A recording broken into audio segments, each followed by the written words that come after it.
Tom, welcome. Thank you. So I got a little bit of info by looking at your portfolio and the description. You're in film right now. Yeah, in 2D feature. 2D feature, that's awesome. So you have aspirations to continue more down that route. Tell me a little bit about what you want. Yeah, for the moment, yes. I'm applying for a movie soon. That's going to start in September somewhere. Okay. But then while making the portfolio, I figured I was lacking some basics. And through researching, I found VFX Apprentice. And because I've studied in games as well, I figured I can use the whole course. You know, you never know where I end up. Right.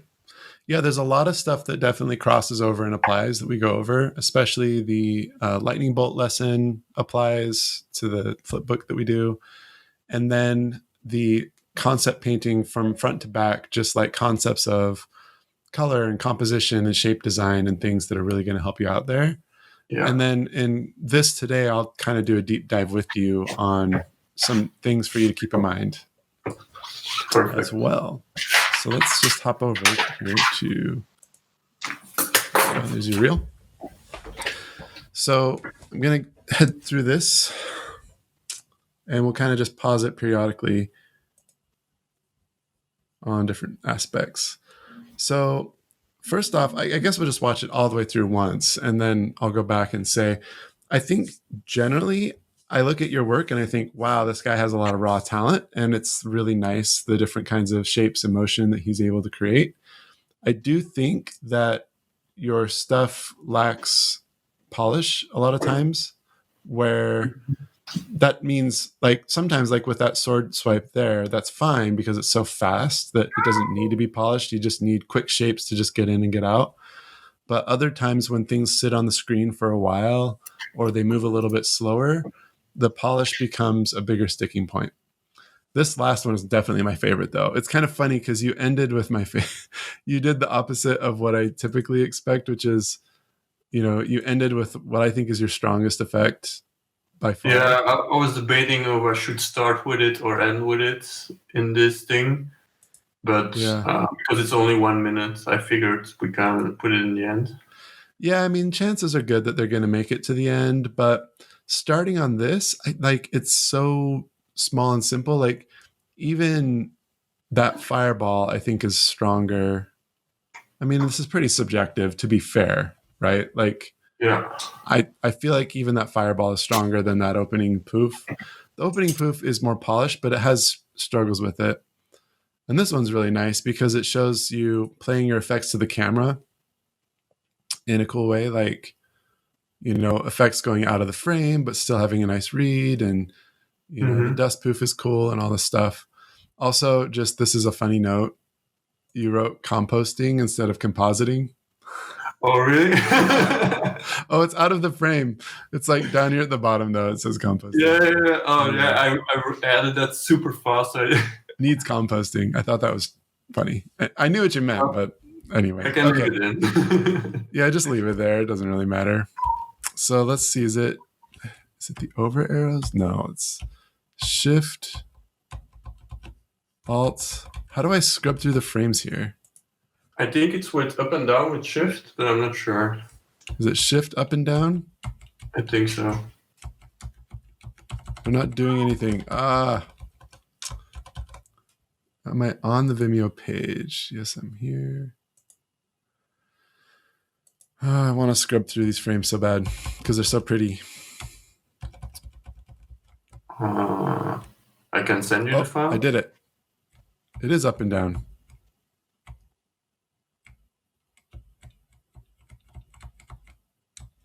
But it only went backwards. Okay. Weird. Do you want me to send you the file or? Yeah, while that's coming over, I can kind of talk generally about these too. Okay. Wait, how do I send this in here? You could link it, or can I download it?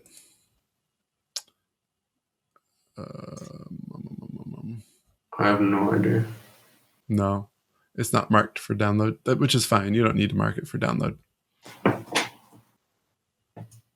on a minute. Rev frames in Vimeo.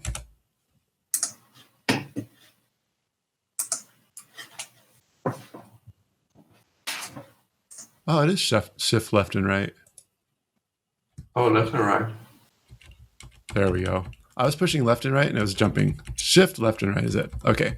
We don't need to do anything else. Okay. So on your animation, I think your shapes are good, your motion's good, but your cleanup is wobbly. And wobbly cleanup can really hurt an effect. So I'm going to play this through a couple times here. And there's a couple places where this is like starting to affect it that honestly, it is a little tedious to go in and do, but it really does separate the really nice, refined, polished stuff from the like sketch practice stuff that feels more like it belongs in a sketchbook than in a portfolio. Does that make sense? A bit, yeah. And this really does depend on the level of fidelity that the film you're working on really needs. Sometimes the character animation might also have a bit of wobble, or it might be a part of the style even to kind of wobble a bit, and that might be acceptable. So do you have like a sample of the kind of studio you're looking to apply for? Yeah, but they don't have any effects on their website. It's called Studio Souza right now. Studio Souza? Souza, Souza. But I don't think they have any videos on their website of the effects they want to do. Okay, so here's like an abracadabra pitch. I know another video where in the long run I would like to work. It's called Fortiche. Yeah, Fortiche. Yeah. That's an amazing studio for sure. So their stuff I know is super clean. Like, they did a lot of stuff for League of Legends. Yeah, that's how I found out about them. Yeah. So, like, what's one of their more recent ones?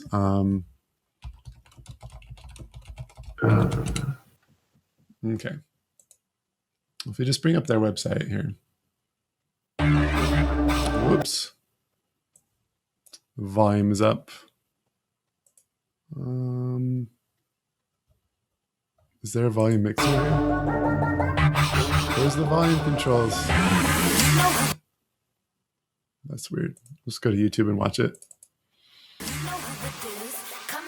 All right. So they have some 2D stuff in here. Let's see. It's all mixed though.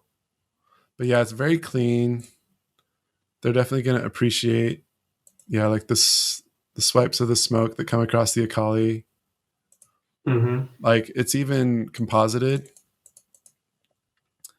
It's like composited in with blur and everything to make it feel even more refined and slick. And then as it's dissolving away here before she comes in, that's super slick. Like that motion is very, very smooth. Mm-hmm. And this is with their drawings being more tight? Yeah, so this is going to be about you just going in and polishing up. Oh, this is a great example of when Akali stands up and does her thing.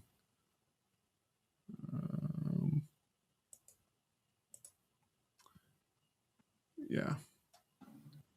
So these effects that become like super trippy, but they start out with like 2D. Mm-hmm. Yeah, so they're definitely sticking with something that's much more fluid and smooth. It's so cool. I love this video so much. When it came out, I mean, how many views is it now? Like 319 million. Wow. Okay. Anyway, so yes, good aspirations for sure, for sure. So when we're looking at these like smoke puffs and things that you're doing, I think the shapes are sweet and really nice, but definitely could use some of that love. And what I mean is when they're moving, really check your in-betweens. So like here you've got a nice lump right here on the end of that puff. Mm-hmm. So you're kind of investing in it, right? Like you've got a poof here. Oops. You got a poof here. And then you've invested more in it. And then in the next frame, it's gone completely. So there's like a lump on the side here with like a clear top lump. And I'm expecting this to maybe drift out beyond the main thing. Maybe it separates out and becomes like a poof over here, or it moves upward with the rest of it or something. But instead, what happens is that it goes away. Like, I guess it's like a little ridge right here, right? Like it kind of like eats back into it, which feels like it's popping out and then popping in. And so Yeah. tracking your shapes to have a nice resolution so that they move in a way that is satisfying and has good follow through is critical here.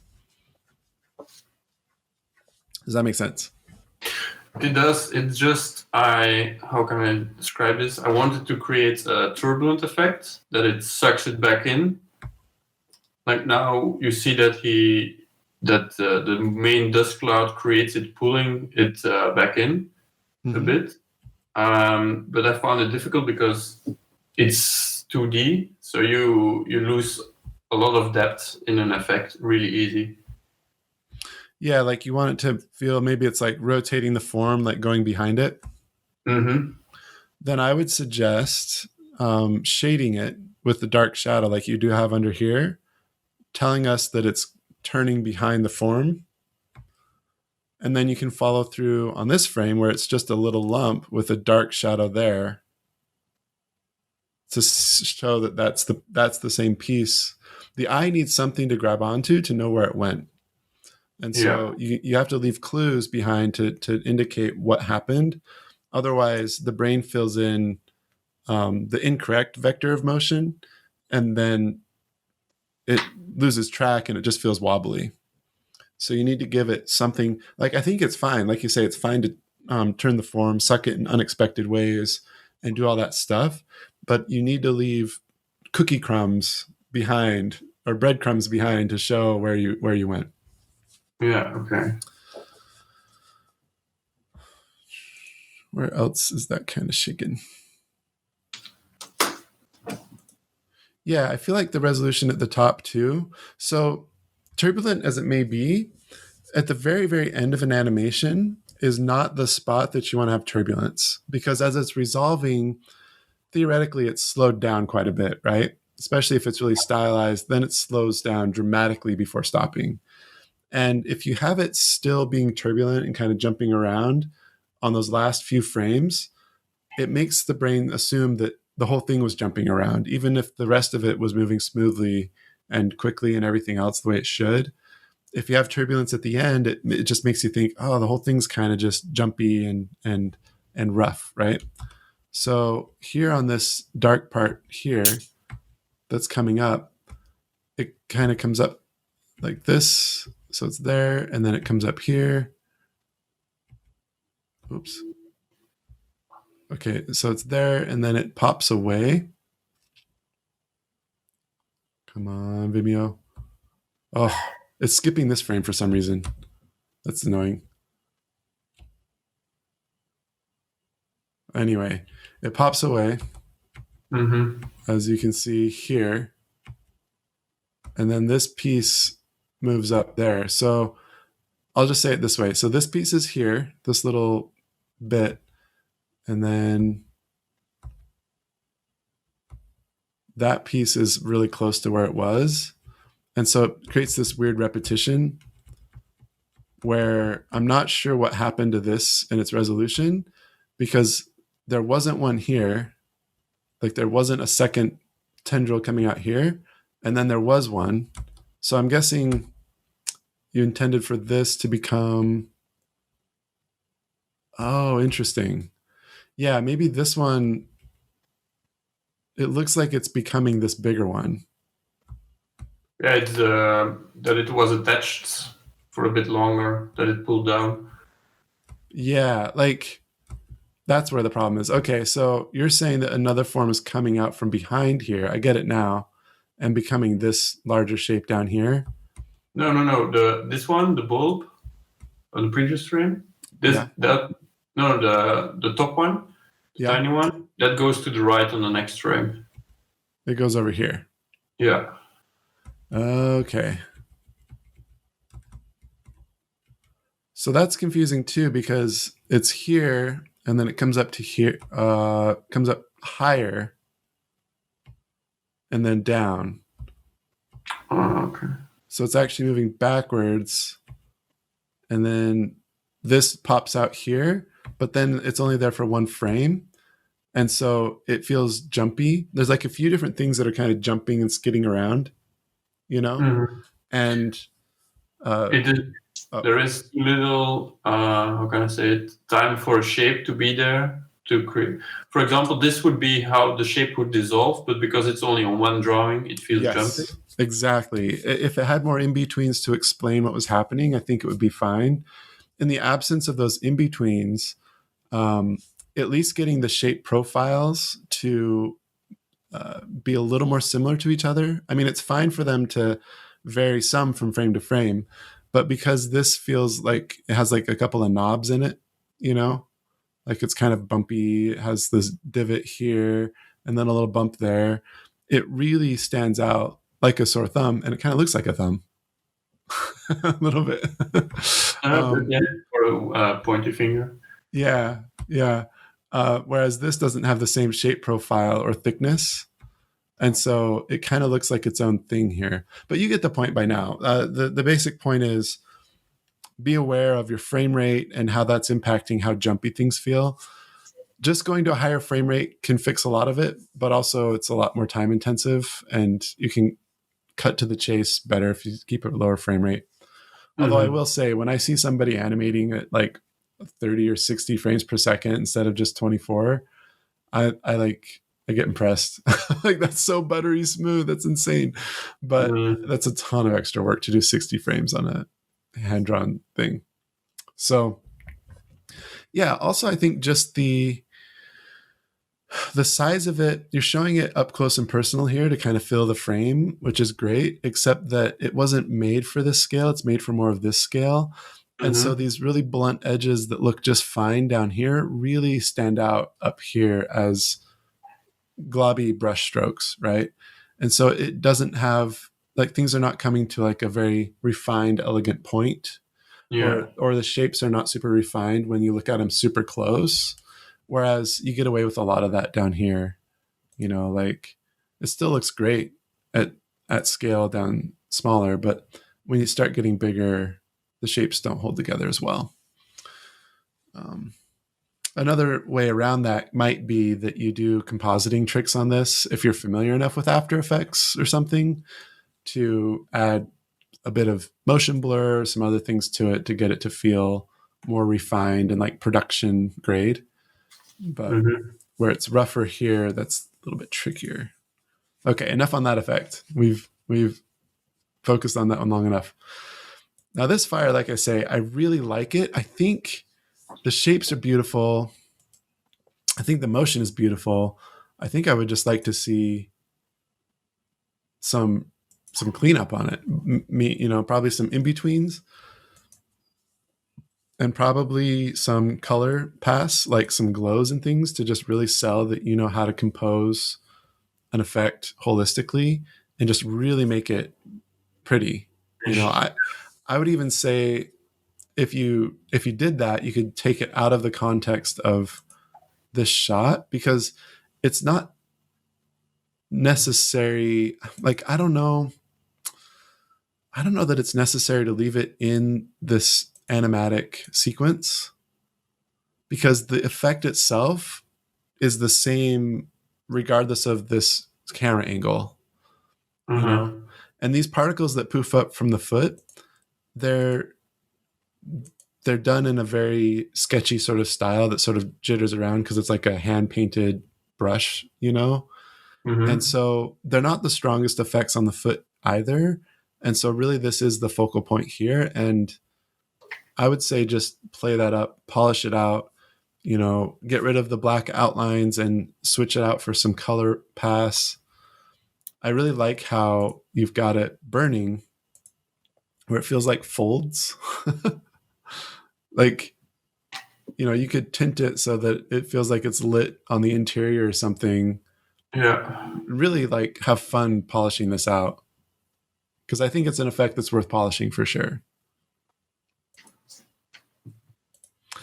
Now these studios, my understanding is, and you can correct me if you're wrong, my understanding is that they own the entire pipeline for effects. So you would rough it out and clean it up and do the in-betweens and the color pass all in the same studio.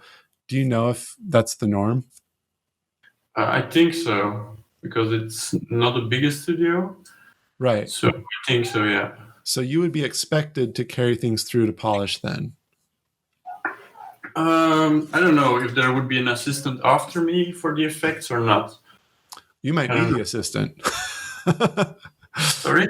I said you might be the assistant, right? When you're just starting Yeah, there. true. So your ability to do solid in-betweens and solid cleanup might actually be a strong foot in the door at a place like Fortiche. Of like, I can take your work and then carry it through to the end and make it polished and learn as I go. That was when I was first starting. I know you've been doing this professionally now for a bit, but I know when I was first starting, my ability to clean things up was what really appealed to people, that they could rely on me to come in and maintain the art style all the way through. And that I Effects, wasn't you mean, or just in general? for 2D. Yeah. Yeah. So when I was doing 2D in the early days, it was my cleanup skills that caught the attention of like Ryan Woodward wanted me to help on some stuff because he saw that I could keep the fidelity of his work and carry it through. And then I got to learn from Ryan Woodward, right? And that was really amazing. So also on my first job, they're like, the stuff you're doing, we can just put it in our game. We don't have to oversee what you're doing with all these 2D effects in a 2D game. They knew that I could do more than just be an idea person that relied on someone else, but that I could take my own work and deliver it at a production level. So that's Mhm. why I was asking about that dynamic, is because those were both small operations as well, and it's just valuable in a smaller operation to see somebody that you can just trust. You send it to them, and they've got it front to back. Yeah. Actually, I have no idea how to polish effects in 2D animation. Yeah. I So know how what? to render it in Photoshop one, but how to fully render one in an animation, I don't know. I have no idea how to do that. So are you in Adobe Animate or are you in Toon Boom Harmony? But basically the same as Animate. You're in Harmony, you said? Yeah. Or okay. So Harmony has its own compositing tools that I'm not familiar with. Um, um, um, um, um. Well, I think even if you don't do the full compositing, I think even just cleanup and color. You know what I'm saying? Like Mm-hmm. just refining your shapes and then adding shadow shapes and highlight shapes. That alone, because you do that here. So I know you had to. I know that you know how to do this much, right? Yeah. I think this is really all I'm talking about is getting it to this point. Because yeah, like I think that's fair. Probably on those teams they have a compositor that goes in and does all the compositing magic, and it's probably fine if you hand them something this clean. But a compositor is not going to take this fireball and make it look like this. You know what I'm saying? Like Yeah. that would be the animator's job to get the animation itself to be refined and nice, and then the compositor can put the motion blur or the glows or whatever is needed on top of this. Yeah, when we were doing a light, all the shimmery energy that's on the characters, the fire character and the water character, that was all a compositor. I didn't do that part. I was just doing the actual character and effects animation, and then after that, the team was helping with that as well. So, but there was just one guy that took all of our shots and put the material on there to make it feel glowy and magical on the inside of it. Anyway, is that helpful? Explanation of Yeah, a bit. yeah, like this. I mean, this would be cool if you did know all about the compositing and stuff to get this eye to feel nicely rendered and then this like glowing image inside of the eye. I could see that being really rad, but in the absence of that, I don't know that the rough shot around it is necessarily helping. Um, Okay. I mean, maybe you could talk to a film person more depth of like, does this actually show well? Because maybe you're trying to showcase your storytelling skills. Like, is the whole shot done by you? Yeah. So maybe they do value some layout and storyboarding skills, and this would be good to leave. But otherwise, maybe leave both. Like you leave the fire all polished, and then you have the storyboard towards the end of the reel, or something like that. All right. Yeah, so this here has some of those similar issues where it's got a bit of wobble to it. So like the smoke goes up and then this little knob comes down here. I just noticed stuff like this. I don't know if anyone else actually they probably notice it if they've been doing it a lot, but this has like a knob that comes down right here before it goes up, and it's like a bit of an awkward shape transition. I think too, because it's moving so slowly, the frame rate, I know it's a ton of work, but like maybe adding another layer of in-betweens to this could really help it feel nice and slick and smooth, because it's not quite to the same fidelity that one of those studios would probably need to know that you could do. Okay.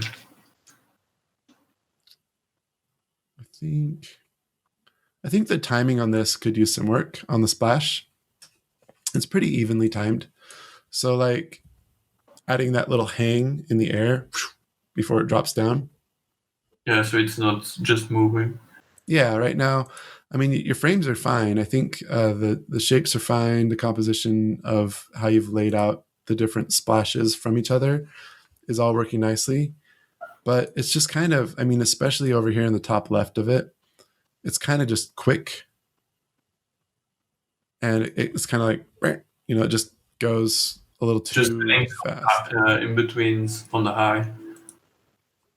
Yeah, lengthen it out. Yeah, lengthen it out. I think you'll find that some of the splashes will still move at this speed, and that'll add some nice variety. So like, let some of them go quickly and some of them hang a little bit. It'll add this nice like staggered feeling, for sure. Definitely an element worth fleshing out, in my opinion.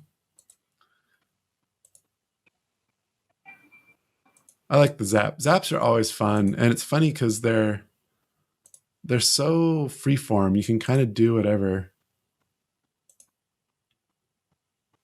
It also shows you have a good sense of timing, that it's like it cuts to the next shot so quickly, which I think is actually pretty cool. It works pretty nice.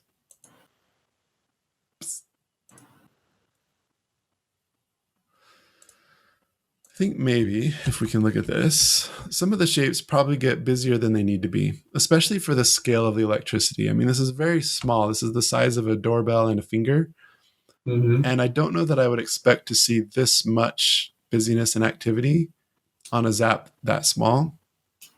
Okay. I think the bigger arch is cool. I think it has like a nice motion and shape and silhouette to it.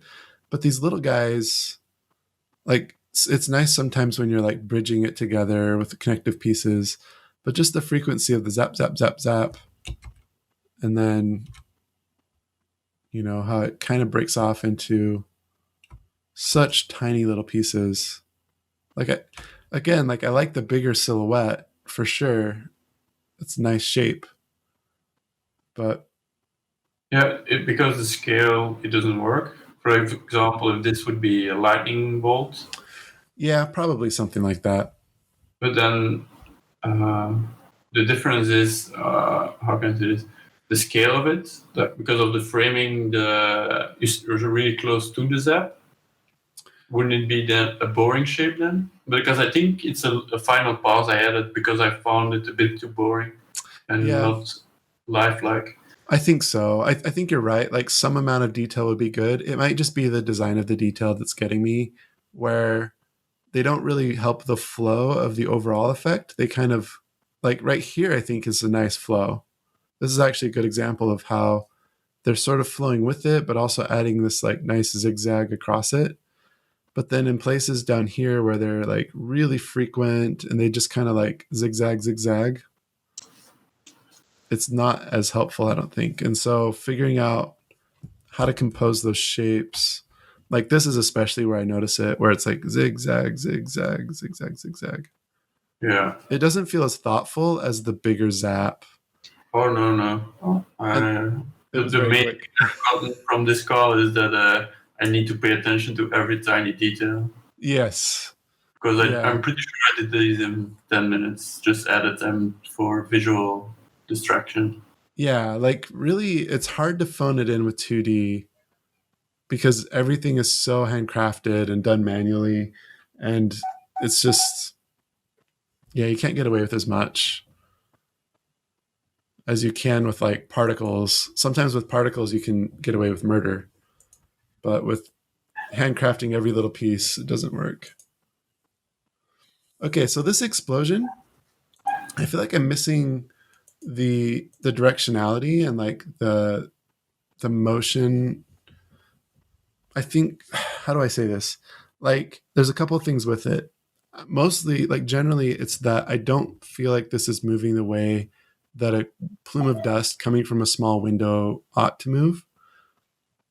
Mainly because the main body of it is like out here, where I would expect it to also radiate and burst and get thicker around the window as soon as it came out. So, like, I guess I should just do a paint over here. Give me a moment as I fire up my tools here. But yeah, getting the directionality, the force of it to feel like it's flying outward, I think is going to help a lot with this. And I'll try to wrap up soon because I know we're running short on time.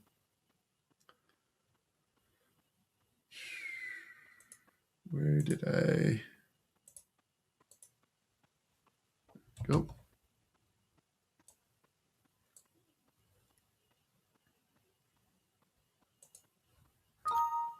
Right, great new.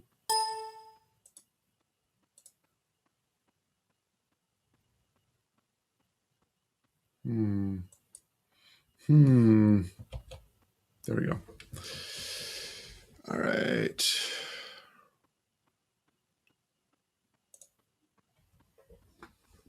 Let's see if this is going to work for me. Sometimes I have to reset for my pen to work.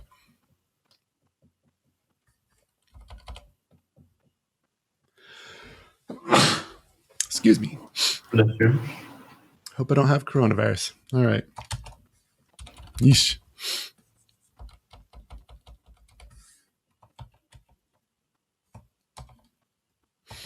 Oh, they changed it on me. Okay. There we go. So, yeah, probably I would do something, coming out more like this. Over a bit. Your head is covering it at the moment. Oh, geez. Why don't I just do this? Okay, perfect. Yeah. So, like, getting these kinds of shapes to come out. So you can still have these rays coming from here. Mm-hmm.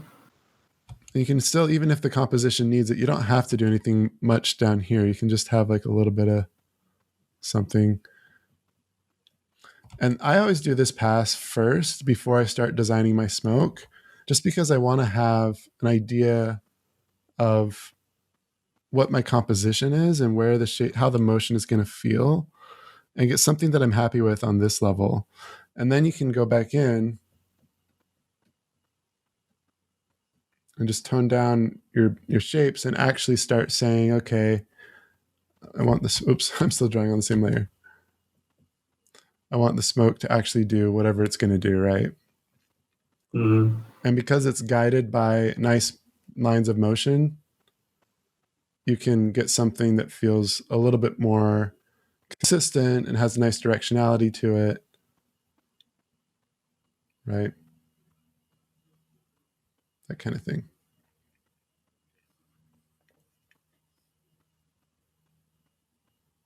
Yeah. So does that make sense? Yeah, but for example, this one, the silhouette, how important is silhouette in an effect? Because for this, if you have the bigger round shape at the window, wouldn't you lose the force of the explosion? Yeah. So if it's important to keep that, then you can do things like, add some negative shapes. Oops. Mm. Add some negative shapes in there as well. Um, but then just still keep the, you know, yeah, because that's a good point that you bring up. Like, you want to keep the window silhouette and all that. So I don't know what I don't know what these shapes are that I'm drawing, but like, yeah, you can kind of do something sort of like this if you want. Maybe for some sections it's is obscured actually, but then you can come in and add your shapes. Mm. Because I have the feeling that I should try to learn the compositing better because I did, how can I say it? The first pass, when I did it, I used different colors for different elements just to be easier to keep track of what's going where. Yes. But Yeah. then as soon as I combine it in one shape, I lose all detail and then I don't like it, the silhouette anymore. Yeah. Yeah. That's, I mean, in Harmony, you can just go in and just keep layers separate and then, darken one layer and leave another one lighter. And that's pretty, that's kind of compositing, but really I think it's just a color pass. It's pretty simple compositing to just delineate Mm. that much. Because yeah, if you're doing well with like your shape making and all that, but then you're struggling with laying in the color, then just go learn the color portion of the trade. Because shape making and timing and motion and all that is probably the hardest part to learn anyway. So you're going to be just fine picking up the other parts of the craft for sure. Yeah, like I feel like you're doing it. Like, I mean, you got the shadow shapes here. This is one of the strongest ones you've got for sure. It's very cinematic. That flash frame across that it turns red. It's like very satisfying, and they're going to pick up on that stuff. That how to play to the camera and increase the drama and all of that stuff. So, I think this one shows really, really well in your demo reel. All right, this guy coming down. Yeah, I don't know. I mean, the smoke shapes here aren't my favorite. Um, it just feels very unrefined. You Mm-hmm. know, I don't know that it's ready for a demo reel. I think it detracts from the quality of some of your other pieces in its current state. I think it's a fine block out. I think it's like animatic level or storyboard level, right? But you would want to go in and really refine this and add some interesting shapes and tweak the timing so they don't all break apart on the same frame, right? Like they're all literally separating at exactly the same timing, Mm-hmm. all the different puffs. And then it's like kind of jumpy, like just, yeah, it's just got issues that probably doesn't make it worthy to sit between the different particles or the different effects that it's sitting in between. Yeah. I'm saying you're better than this, man. You're better than this. Because this is really beautiful. I actually like the jellyfish swimming and the bubbles rising. Like, I think that's pretty slick stuff, actually.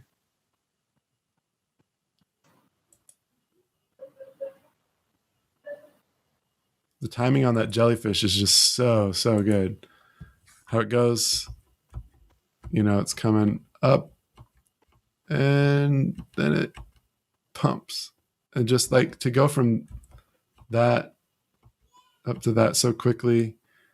And then it gets like so tiny at the bottom and it just feels so gooey and slippery and it's just so delightful. And that it's following a path that it's not just on a loop, but you have those tendrils like twisting around too. It's actually a very satisfying jellyfish. I love it so much. Very gooey, very fun. Yeah, the raindrops are cool. I think like, that shot, it just again it shows that you can know how to compose a shot. Did you do all the work in the shot? Mm-hmm. Yeah. Yeah, like that's great that you can show a full scene that you've put together and done the work on that.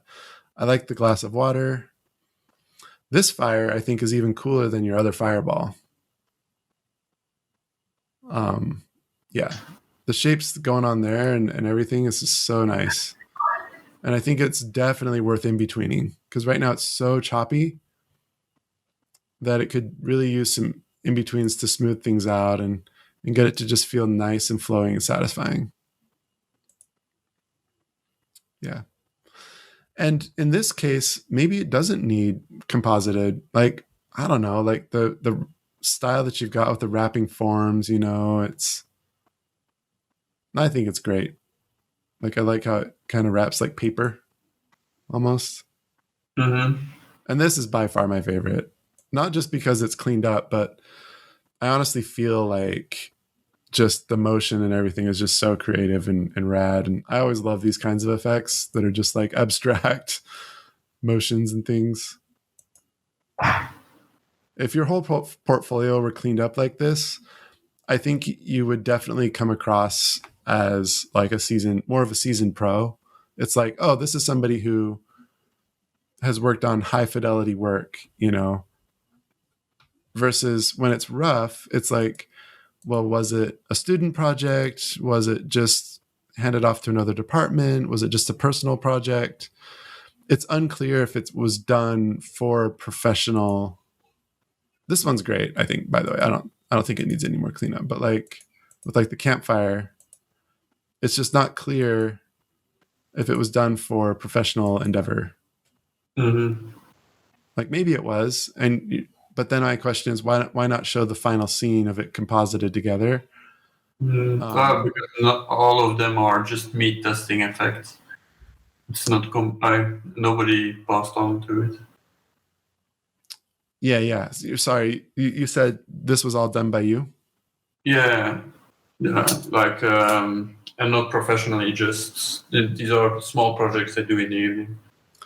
Right. So that's what I'm saying of like proving yourself as a studio artist that you're ready to be plugged into a pipeline, that by basically showing that your work feels like it belongs in a completed pipeline.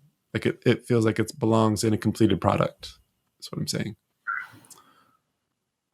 So I Yeah. would spend time on the background and everything as well, or just the effect. No, I don't think you need to. I think if the background were rough and the effect was polished, that would look cool. Okay. I think it would be fine. Yeah. Okay. So questions for me. Yeah. Well, we have the course. Are there any tips on how I would follow the course and adapt it to where I'm trying to head? Yeah, I think definitely follow along with the lectures, both lectures, both the part one lecture and the part two lecture are going to be really helpful for you because they talk a lot about composition, about laying in and thinking of like the purpose of what you're doing. Even though I use examples of purposes from games mostly, I think a Mm-hmm. lot of it still applies of like, what's the emotion that you're trying to evoke in this? What's the story you're trying to tell in that moment? And having clear parameters of what the effect is trying to do is very helpful. So that's all really helpful. And then anything with the more 2D skills, right? So the different paintings that we do are really going to be awesome for you to like go in and just learn about rendering and shape language and color relationships and all of these things is really going to help you.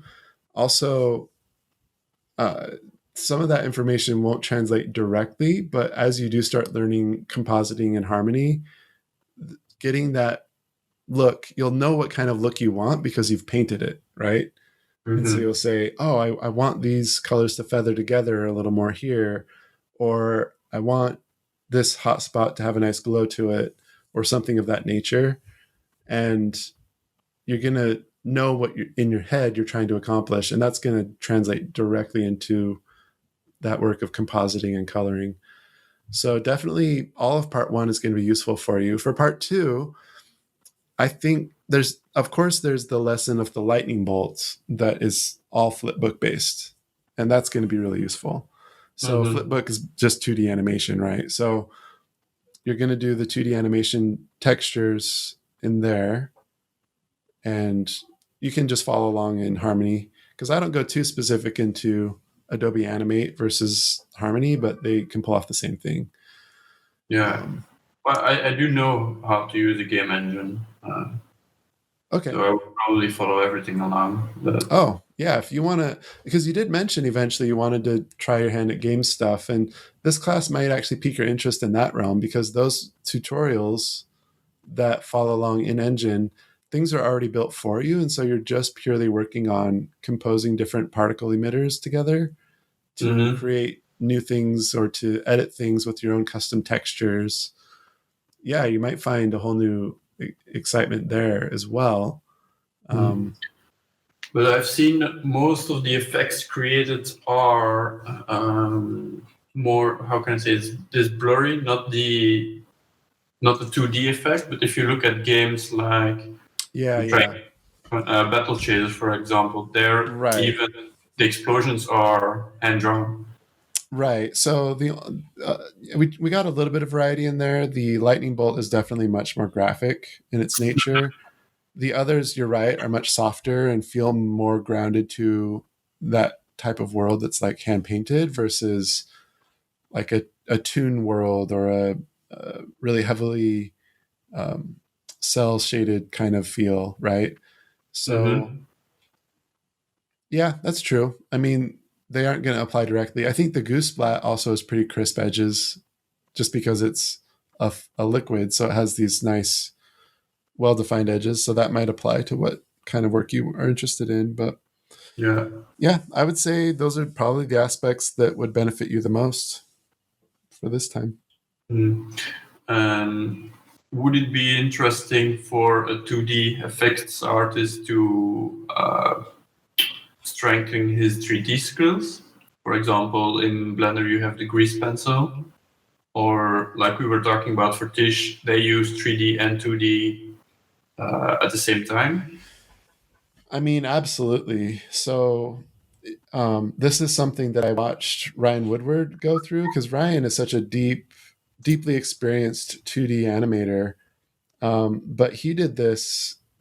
I mean, he's really gotten into more 3D, and you'll find there's some amazing applications. Like as you go through the shader that we have for the goo, how it Mm. dissolves away, and it's like the goo eating away in on itself.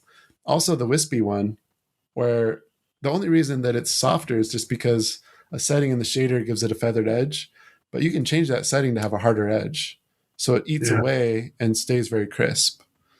And by putting that on a sphere, you don't have to paint in all the perspective and getting it perfectly to fit. You can cut a corner. Something Ryan did with his nuclear explosion was it's just this big plume, and then he's got this texture mapped to that plume that has like this animation inside of the texture that feels dissolving and like these like yellow spots glowing through the cracks and all this other stuff. So, and he saved so much time on that versus trying to paint all of that in perspective frame by frame.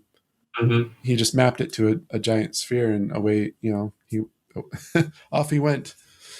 And I definitely use that a lot in obviously in a 3D world, but if I were to switch over to 2D shots, I would still implement 3D wherever I could because it just saves you so much time and it's so useful that way. Yeah. yeah, okay. Yeah. I don't think I have any other questions. All right, man. I'm excited to see your journey. That, like I say, there's a lot of raw talent here that you've really got a lot going on that you've clearly put a lot of time into developing. I'm just excited to see where you go next with it as you start polishing these pieces out. Yeah. Well, I'm actually a bit debating now after your talk if I should go into the strong shots you mentioned and polish them right now, or just say I'll try it like this and spend my free time in learning the new courses, and because I will not be happy with the shots I've done now after I've seen the whole course. Yeah. Well, the course is going to add skills that you don't already have, Whereas refining these shots, you already have the skills you need to make this portfolio better today. Mm-hmm. And so I think going through and doing a pass on your portfolio and just being satisfied with where it's at for what it is going to be awesome. And then you can start the new chapter of whole new portfolio pieces of still paintings of effects and starting to incorporate 3D elements. Maybe finish the thought that you're on already before you start a whole new thought, would be Yeah. my thought. But because you can end up doing a lot of things, but then none of them are done super well. And that doesn't necessarily show well in a portfolio either. So Okay. it's like, oh, he also has a little bit of painting, and oh, he has a little bit of 3D and a little bit of that. But there's no one thing that we know from day one he can do when we bring him on, right? Like, Where we can count on. yeah, that'd be my recommendation. Sorry? That would be my recommendation. It's food for thought. Okay. Thank you for this call. Yeah, man. Thank you. Good luck to you. Yeah. Bye. All right, bye.